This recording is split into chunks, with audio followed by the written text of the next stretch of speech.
এটা কোনো promotional video না।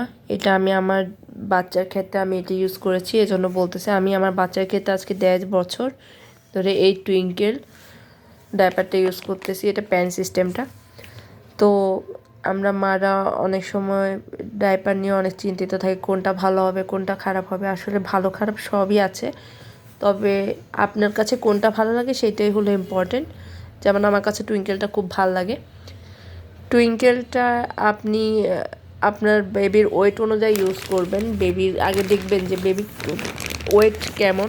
এখানে একটা জিনিস কি এখানে দেয়া আছে, হ্যাঁ, এখানে দেয়া আছে নিউবর্নের জন্য। তারপর এখানে এখানে সব কিছু দেয়া আছে, কিভাবে ইউজ করতে হবে। তারপর এই যে এখানে দেয়া আছে কোনটা কোন বেবির জন্য, ও অনুযায়ী আপনি আপনার বেবির জন্য ডায়পার চুজ করবেন। হ্যাঁ, আর ডায়পার 5 থেকে 6 ঘন্টার বেশি অবশ্যই রাখা উচিত না। আর বেবি যদি পটি করে তাহলে তো অবশ্যই সাথে সাথে চেঞ্জ করে দিতে হবে।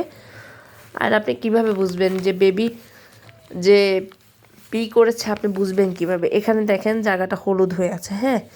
যখন আপনার বেবি পি করবে তখন এই জায়গাটা নীল হয়ে যাবে, নীল কালার হয়ে যাবে।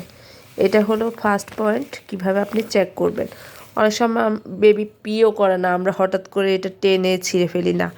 এটা চেক করবেন, এটা যদি নীল কালার হয়ে যায় তাহলে তার মানে আপনার বেবি পি করেছে। অবশ্যই 5 থেকে 6 ঘন্টা, অনেকে প্রায় 10-12 ঘন্টাও রাখে না। এটা বেবি কি হয়, ওই যে পি করে পুরো প্যাম্পাসটা আপনার পুড়ে যায়। তারপর ওটা থেকে বাচ্চার ঠান্ডা লাগা শুরু হয়। বাচ্চার জন্য প্যাম্পাস যতটা ভালো অতটাও ক্ষতিকারক বাচ্চার জন্য। অবশ্যই ইউজ করার আগে এটা দেখবেন।